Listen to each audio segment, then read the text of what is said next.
excited to celebrate the release of Comedic Timing by Upasna Barath. Thank you all for being here.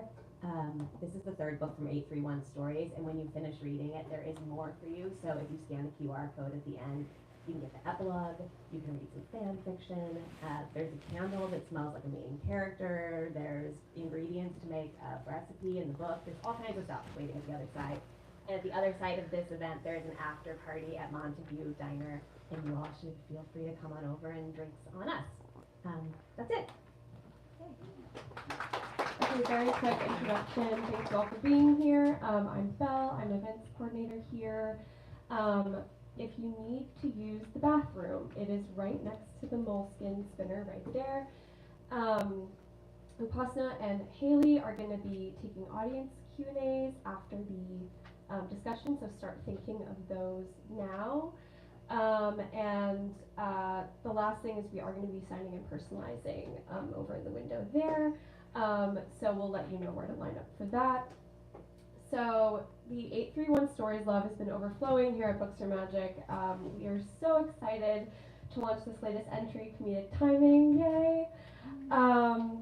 As I was reading this, I could not stop thinking that all these characters were me and my friends stumbling through our 20s in New York.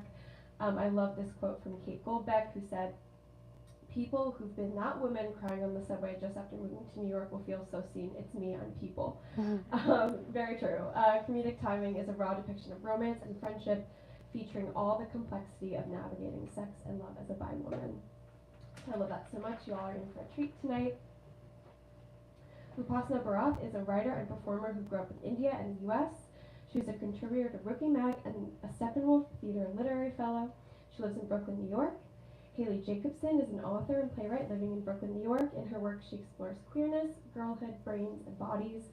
Haley's debut novel, Old Enough, is a New York Times Editor's Choice, a Lambda Literary Award finalist for Best Bisexual Fiction, and is described by Vogue as being full of winsome bisexual chaos. Her sophomore novel, Cave Girl, is forthcoming from Penguin Random House and Dutton Books. We can't wait for it. Please give a massive round of applause.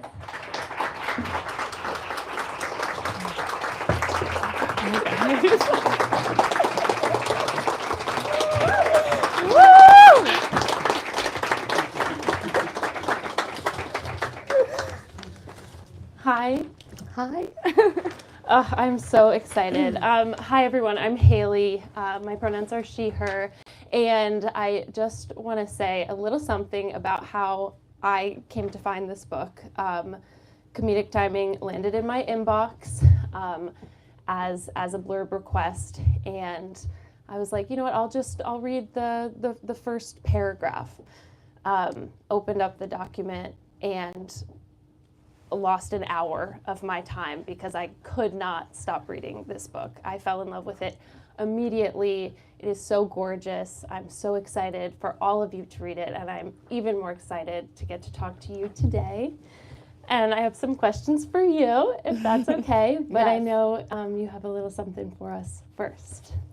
Yes, so I am going to be spending the next 5 minutes reading a bit from Comedic Timing.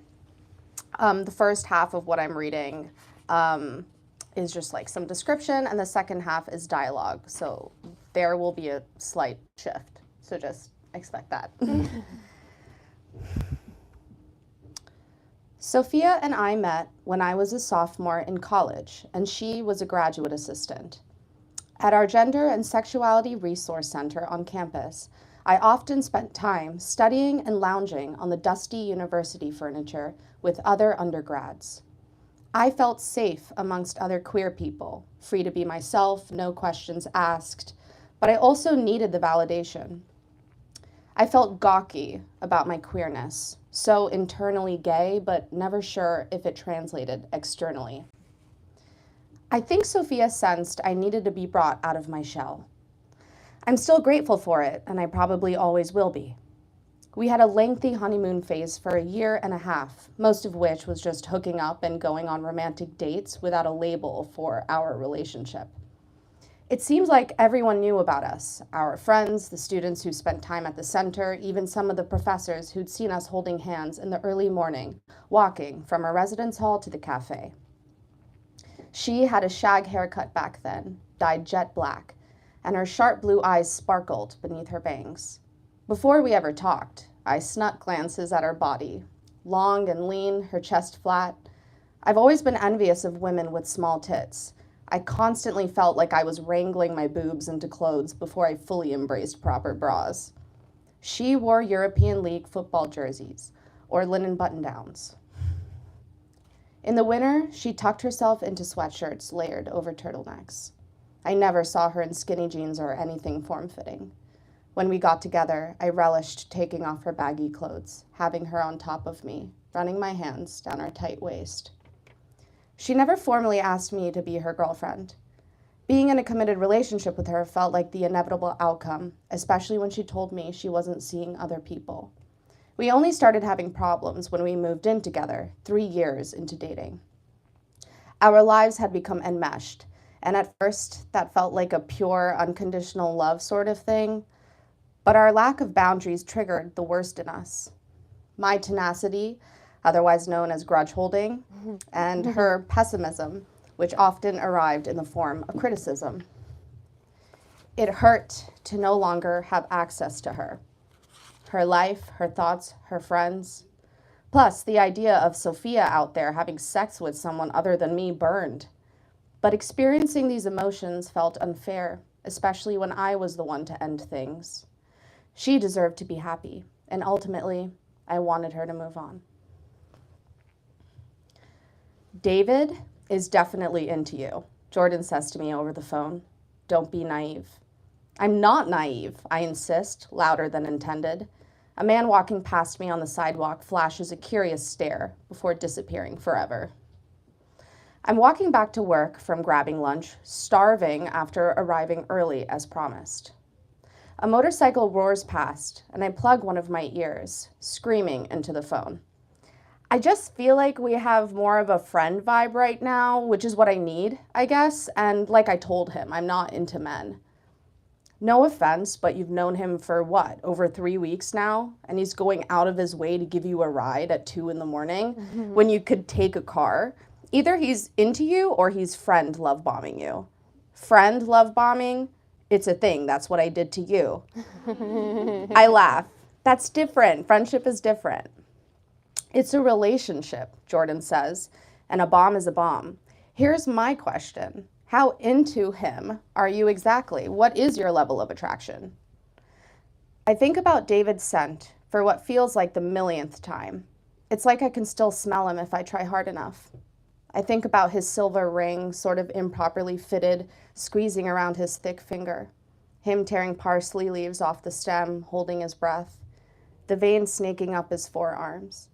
The way he crosses his legs when he's listening hard, or stretching them out onto anything, the coffee table, the ottoman, when he's relaxed. His cautious way of driving. I know this sounds crazy, but when I think about him, I don't think about the way he looks. I mean, that's not the first thing that comes to mind. What do you think about then? The way he asks questions or how intense he gets when he's sharing his opinions? I step off the curb and smile to myself. And he smells really good. Jordan laughs. Pheromones, baby. Your body is telling on you. That's it.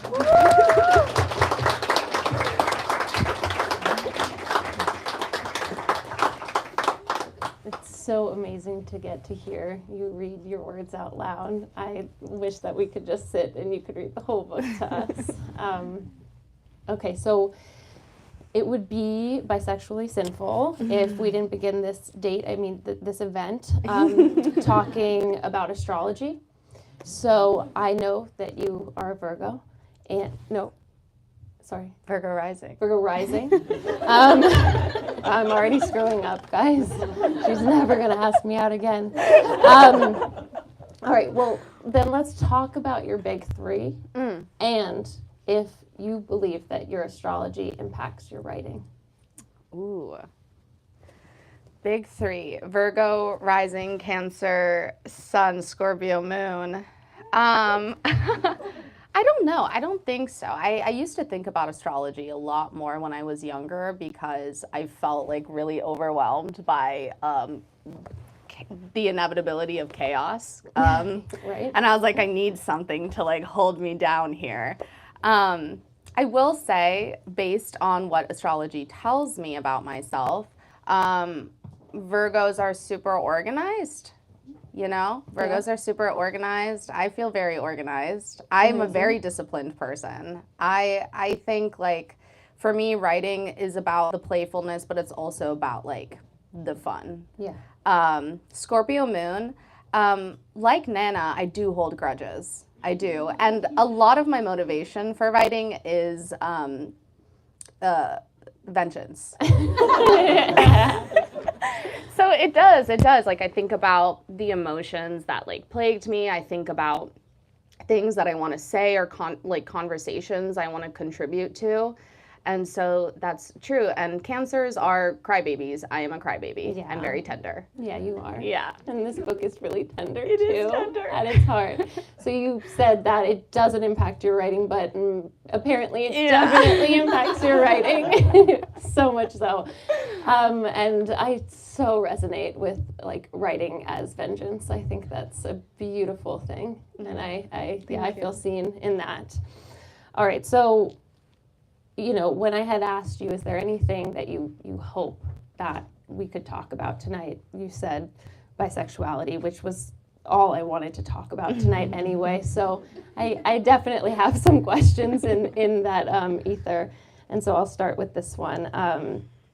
A question I've been asked at length about my own book was the choice to write a novel with a bisexual protagonist. And inevitably, I am asked if I would do it again, which has been very appalling, as it seems to suggest I'd ever write from the point of view of a straight character, which would be scary. So I'll ask what I wish that people asked me. What is your favorite part of writing bisexual characters? For me, it's the nuance. I think nuance is something that's like missing in life now because of social media. I also think like as humans, we tend to think in extremities. And I think bisexuality forces this framework of understanding, which is nuance, to see like the middle ground in everything. Yeah. And for example, if I was to write something in my book, like a character were to say something like very offensive, I'm putting that down because I also know like what the reverse of that is. And that sort of like middle ground in between those two things is like what I hope to uncover or highlight in my work. And I think bisexuality is like a good model of what that means.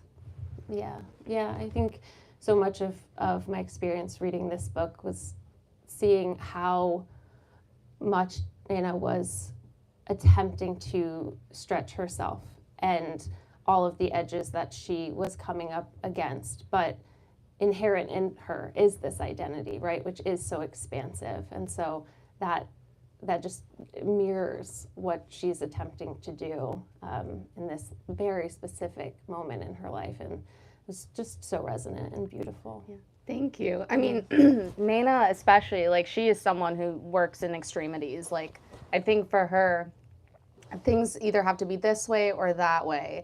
Right. And I think that's what makes it so hard for her to navigate adulthood. Yeah. And accepting her bisexuality ultimately works in tandem with her leveling up to this next phase of adulthood, which is that ability to accept nuance and imperfection and chaos. Yeah. Applying any sort of flexibility to life is in fact important. So to me, there are two brand new relationships in this book, Nana's and David's, of course, but also Nana cobbling together a life in a new city. And the quest to write a New York City novel can feel very intimidating, or at least it does to me. And I was wondering if you thought a lot about creating Nana's New York. Oh, totally. I think for me, New York is, my experience of New York, which is what I can only write from. I don't want to write things that are just, predictable or expected or stereotypical. But what I experience in New York is like community and my friends and the things that we do together and what that brings out of me. So Nana eats pizza perched on a curbside, you know, and the pizza grease is dripping onto the concrete. Yeah. And she's like going to these shows with her friends. She's like stumbling on the subway because she's not engaging her calves. Those are the things which I think is like, to me, that is living in New York. It's like figuring out how your body like works, like, and in this city, and also like figuring out how to be around other people and how to enjoy other people, and take care of them and have them take care of you. Yeah, I felt like there were just all those little moments, like the ones that you're describing, of just like sitting on the sidewalk, eating pizza, and just like the late night car and being able to get in somebody's car who has a car, and just how crazy that feels. Big deal. A huge Big deal. Felt like this beautiful snapshot. It made it especially exciting because she's new to the city. Like when the book starts, she has just arrived, so you get to see it like so fresh in her eyes, which is just a part of this book that I really loved. So back to my sexuality. The insidious reality of being a bisexual is fearing that it only counts or has merit or, let's be honest, has currency if you are dating a woman or non-binary or trans person. And as a bisexual writer, it can feel equally taboo to write about expansive attraction if it centers a cis man. And the reason I ate up your book so fast was because it did not shy away from Nana's confusion and grief in desiring David and what it meant for her as a queer person. And for me, reading it felt like I could breathe easier. Just this feeling of, thank God, somebody's saying it out loud. And so I want to thank you for that. And I also want to ask if it was at all scary to write. Oh, it was totally scary to write. I mean, back to vengeance. A part of writing this book was me being on the defense. Yeah. I was like, I have something to say. Yeah. And I feel like I haven't read many books from this perspective. No.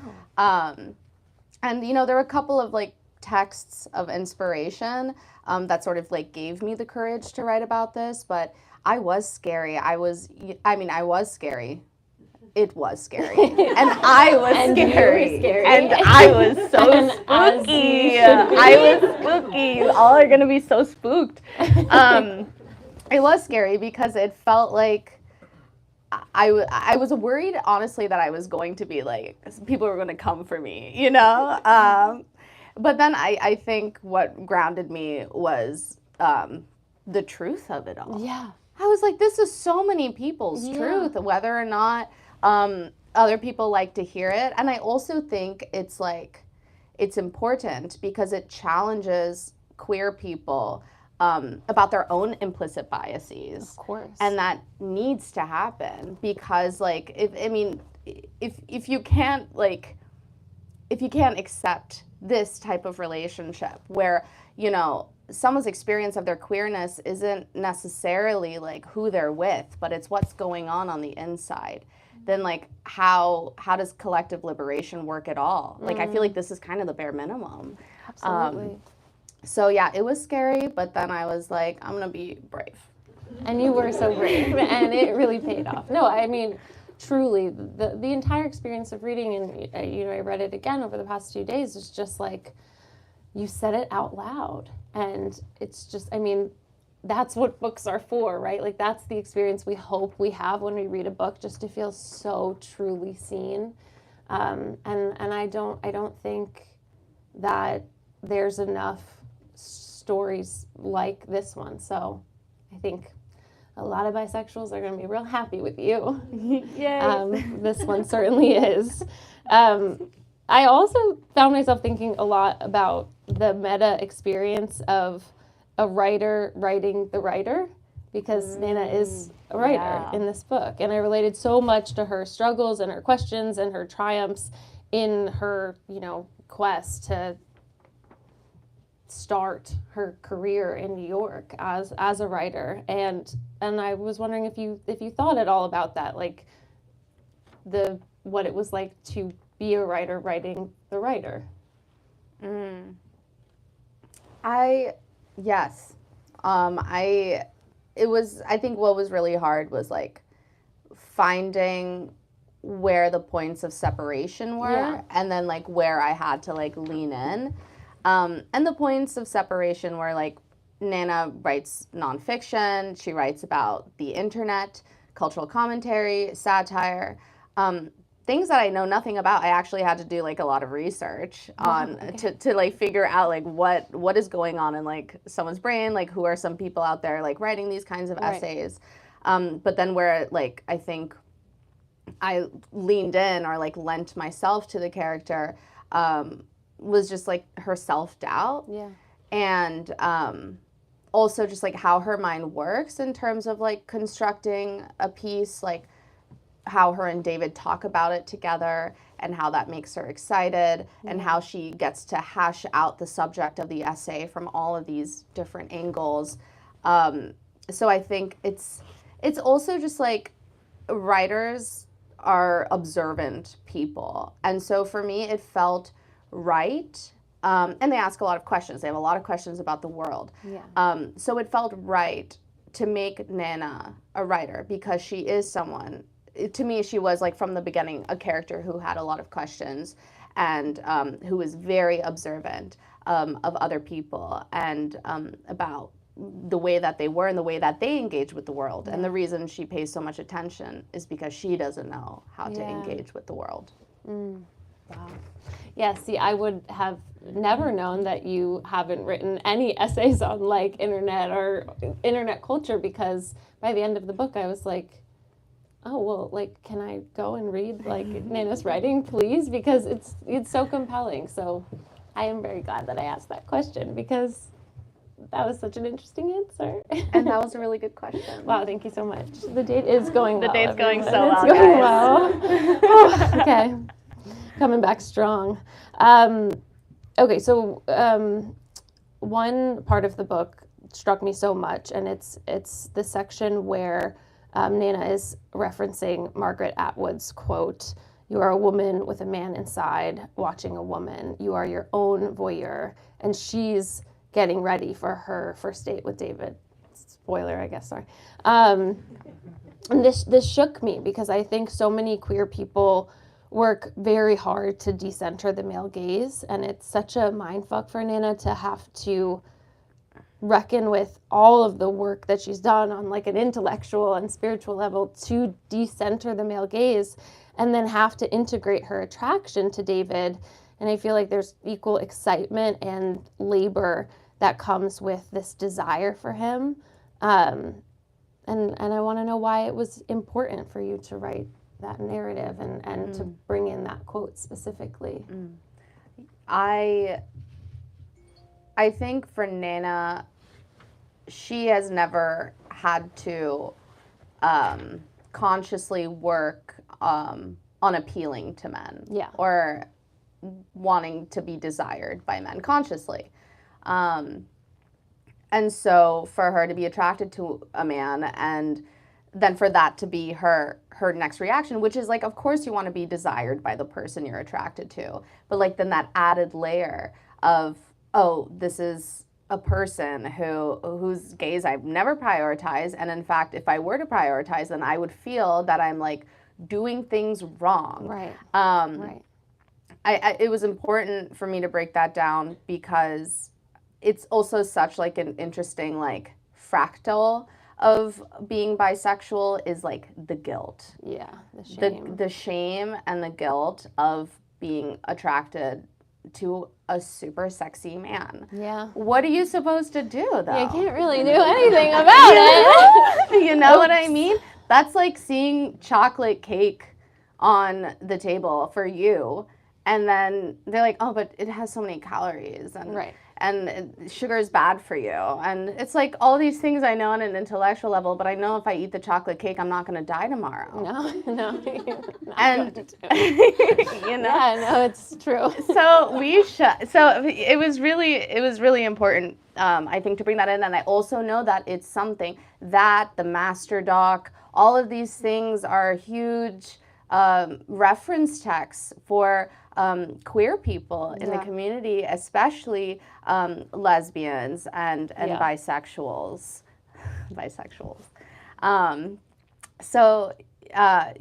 That does that answer your question? Totally. Yeah. Yeah, we want to eat the chocolate cake. We're going to be fine. Everyone, we're going to be just fine. All right, so bring back astrology, I guess. As someone, I am dating a Virgo, and so I really loved when Nana's BFF Jordan was elated to find out that David was a Virgo. So I'd like you to make your case for the romantic pursuit of the Virgo. Guys, okay. So I try not to do this anymore, right? I talked about it with my therapist. She was like, "Why do you want to know my zodiac sign?" I was like, "Because it's fun." And she's like, "Why do you tell? But we need to break down why you need to know that." I was like, "You're ruining it. This is supposed to be fun. It's like a personality quiz." I don't know. I've just gone on dates with like Virgo men, and they always cook for me. You know what? Yeah, I buy it. They cook because they cook. They're very tall. They, you know, that is a piece. That is a fact in this book. That if you know, I don't want to conflate me with the character, and I hope no one does. But this is fact. This is the one pure fact in the book, more than the Margaret Atwood quote. It's fact. It's fact. It's fact, everyone. So yeah, I mean, I was like, it's hot. It's hot, Yeah. Love it. Yeah. It's good cooking and it's organized cooking because it's Virgo. It's a lot of like mise en place. Like they love to mise en place. They love it. They love it. And that is a turn on for bisexual women. Yeah. Like, everybody knows that. Yeah. He even folds his shirt in one scene. Yeah, I know. It's pretty hot. I clocked that. Oh wow. Bare minimum, but it's good. It's good. It's really good. Okay, so I have a fun question. Another spoiler alert, this is a romance novel, so it shockingly does contain sex in it. And it's hot sex, if I may add. Pretty hot. How do you write hot sex? That's such a good question, and I actually was really hoping you would ask me that. So thank you. Yeah, you're so welcome. Well, I don't write it when I'm in public because that's really bad and really creates that writer's block. For me, it's honestly, it's about playfulness. It's about being playful. It's about not feeling embarrassed or shy. And just like, one of my friends gave me really good advice, which was like, write the most vile, depraved thing ever and then cut back, which is what I did. I just like went, and then I looked at it and I was like, oh, this is actually not that vile. I could have been way worse. I think this is what the normal Brooklyn couple would be into. So, I think that playfulness is really important, and not being afraid to allow the characters to voice their desires. And it was also really challenging. I mean, that was a scene that we kept addressing in multiple drafts because I think, in the scene, Nana is in her head. Yeah. And so how do you grapple with being in your head, but then also acknowledging this feels really good. It's just that I'm in my head right now. And so for me, it's also, yes, it's about the playfulness and the sexiness. But it's also about the humanness of it, those flashes of vulnerability or embarrassment or shyness. Yeah. And even humor. which like lends itself to good sex in real life and Yeah. in a book. Yeah, I think it was, I mean, it's so sexy and it's also really relatable because so much humanity is born out of it, which is just those moments of like, oh fuck, I am in my head and I have to say that out loud. And it's just like, it's like a beautiful dance to get to read on the page, and just hot too at the same time. Just Thank hot. you. And then that brings me to this question of something I thought about a lot on my first read was Nana being thrown off by her active desire for David and having never felt that before. And I love the way that you depict her attraction for him, and even in the section that you read, so much of it is based on animal instinct instead of like a prescriptive lust, right? It's the way he smells and the feel of his body and a hug and the peace that she feels around him. And I feel like, especially in a romance book, you don't necessarily always get to have a very like simple, deconstructed example of desire. And I was wondering, you know, obviously going into writing this book, knowing that had to create a dynamic of attraction, was it important to you to portray it this way? Yes, absolutely. I didn't want Nana to be like, I mean, she does talk about his muscles sometimes because she's human, but I didn't want to be like this guy with Rippling. he's got huge biceps and, you know, like I think that for me was such, the portrayal of her attraction to me would only bolster the reader's understanding of like queerness and bisexuality, Right. which is that we don't have like this logical, like, this is the type of person I am attracted to. Like, it's a feeling. Yeah. And so, like, portraying, like, the sensual aspects of her attraction to me was a huge part of that.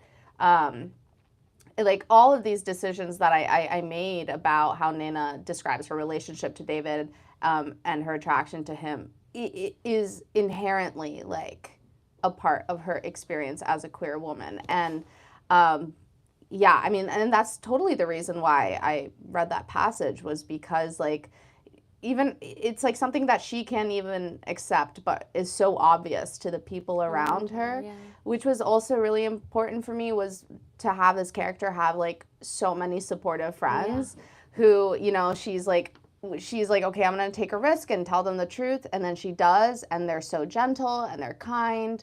And so that was just like very important in allowing her to be like gentle with herself by like accepting her attraction to David.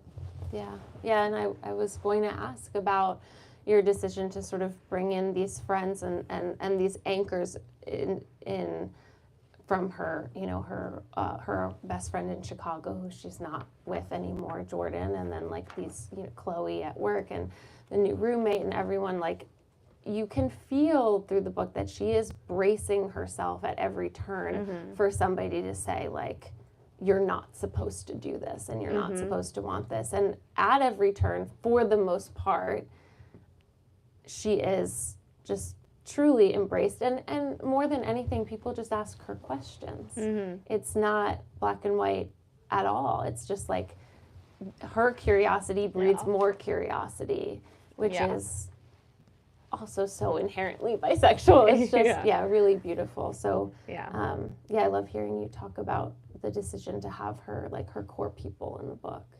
Oh, thank you. You're welcome. And then my very last question for you is, when you write a love interest, do you think that you have to have a crush on them too? Oh, 100%. On the love interest in the book? Yeah. Yeah, I mean, David is the product of Build a Boyfriend. Yeah. He's like... Written by a woman. Written by a woman. I wanted, and like, I am lucky enough to have like a lot of like good men in my life. And and I see the way that they treat their partners, and I see the way that they treat their friends, and so like those elements were really important to me, where it was to like create a man that was like very gentle and generous, but also like not afraid to like be masculine. Yeah, I definitely felt like by the end of like the writing process, like, oh my gosh, like I totally have a crush on this character. Like he's perfect for me. I mean, I did go on a date with a guy who actually was like the physical manifestation of David. Wow. After the book came out, and I was like, whoa, he's real. But actually, it was just looks. Yeah. Yeah, well, I think you've given yourself a literary boyfriend, but you've given all of us in this room a new literary boyfriend. Yeah, book boyfriend. He is hot. Yeah. He's great, and he cooks. So he cooks. Yeah, I truly meant what I wrote in my blurb, that I have never read anything that describes expansive attraction like this book does. I feel so relieved now that when people ask me, hey, do you have any book recs on like this specific conundrum that I finally have something I could say, yes, absolutely. It's called Comedic Timing. Here you go. So thank you for writing this book. And I think we should have other people ask questions. Who wants to ask a question? Be brave, okay? I know you guys have questions. Yeah, we know. Make something up. Yes. Hi. So my question is, oh my God, don't pick that up. That was in my mouth. Ooh, fun. I could have been in my mouth.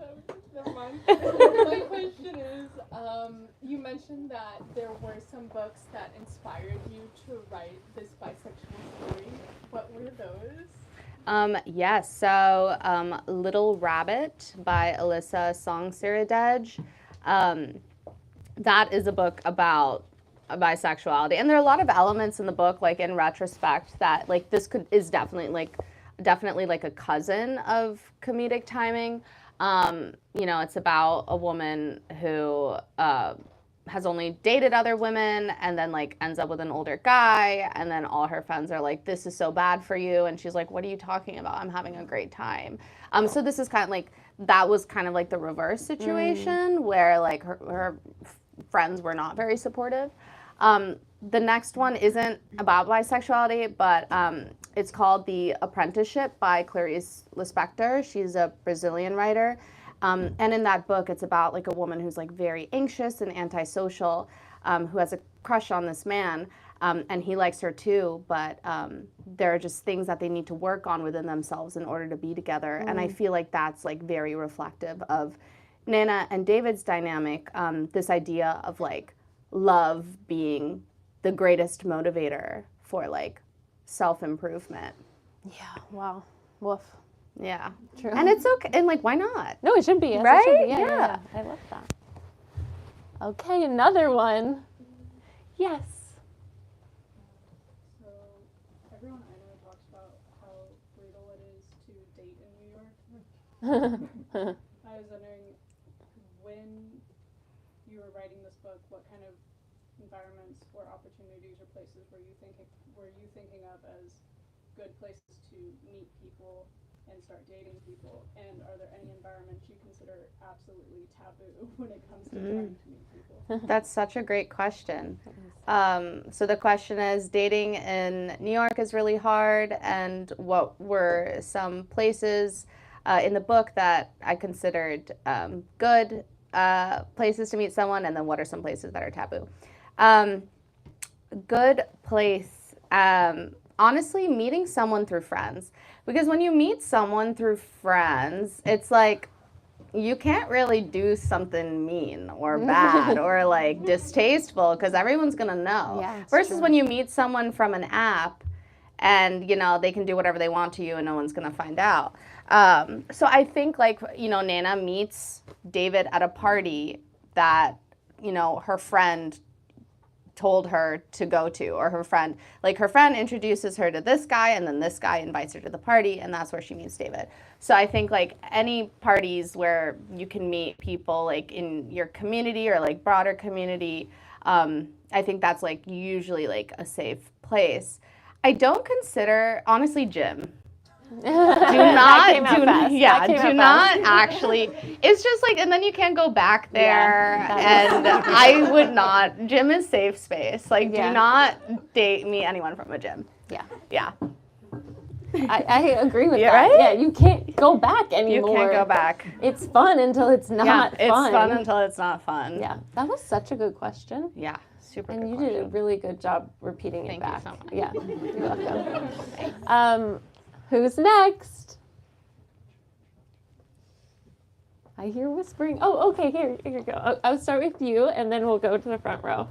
Okay. Hi, I'm Mia. Less good question. You mentioned not wanting to write sex scenes in public.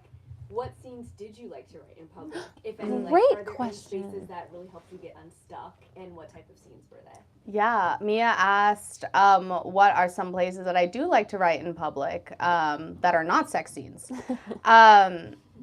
Not the public sex scene. I mean the books, writing the book sex scenes. I mean, coffee shop is always like safe bet, but you have to find like the perfect one for you where, you know, and that takes time.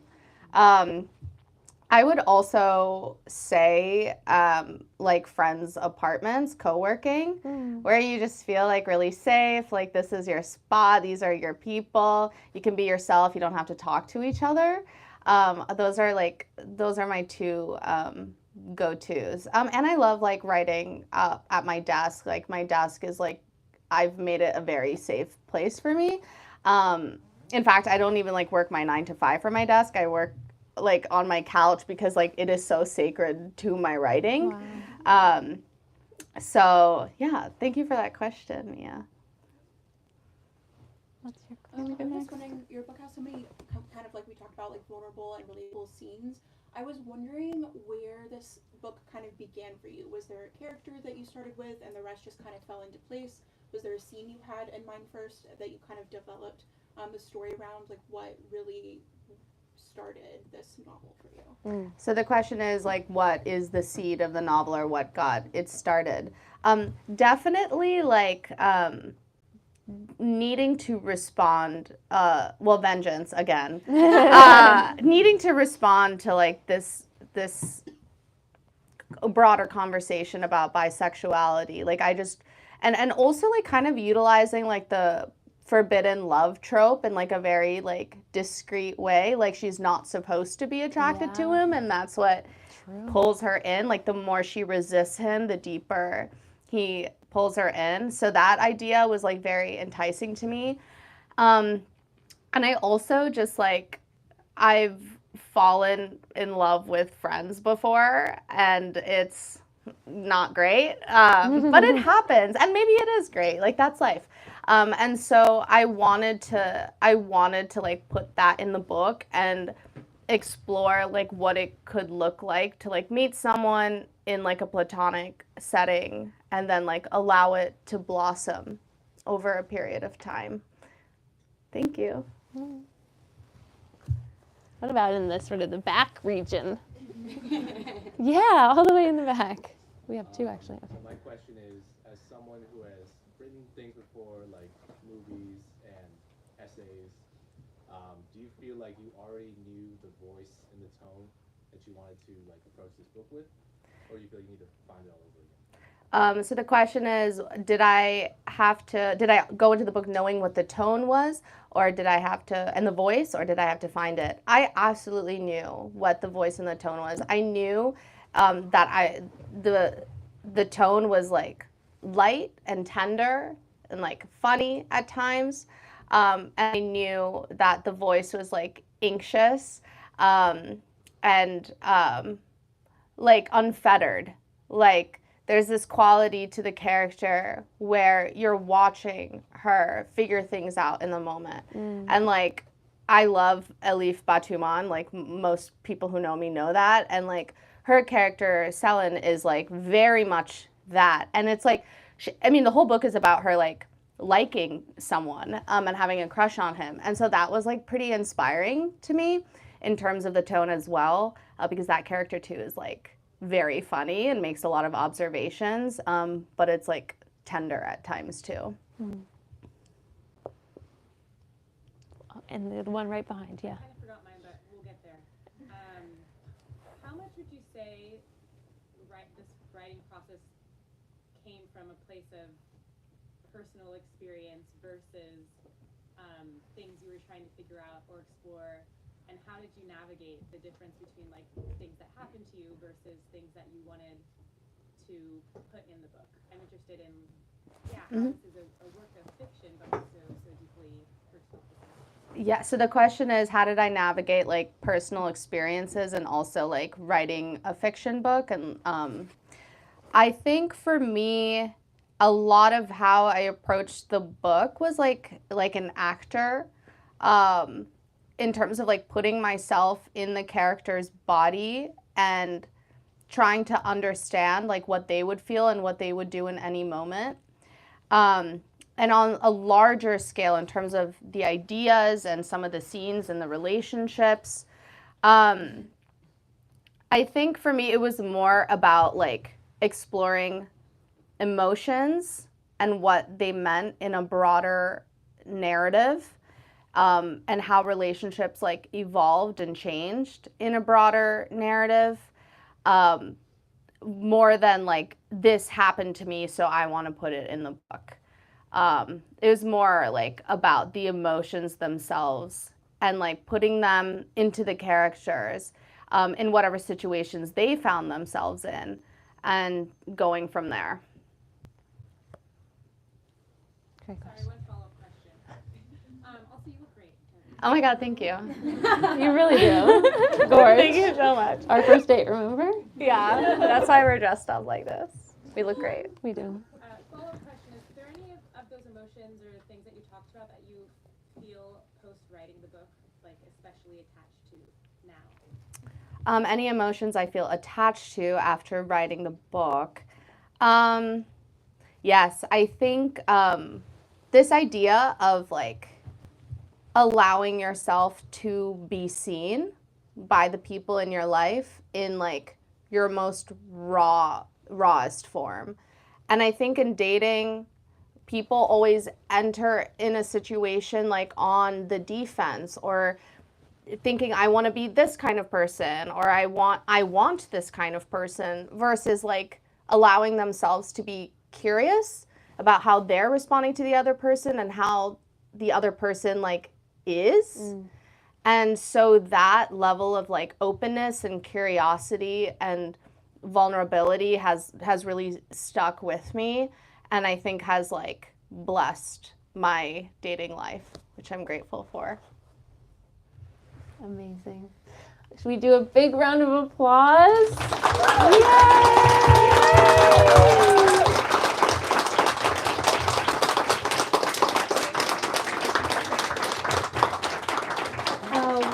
Thank you all so much for coming.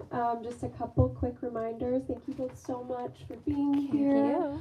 831 Stories is having an after party at Montague Diner, so please join them there. If you are on the live stream, please buy a copy in the link in your description. And we have more books here because everyone should read this book, so please buy more. Upasna is going to be signing in the little cubby here where my coworker is pointing now. And we're going to line up to get your books personalized. So thank you so much. Thank you. Thank you guys for coming.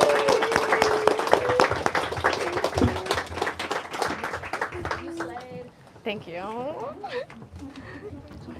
Thank you so much. Always. Where should I leave the? Okay. I'll take care of it.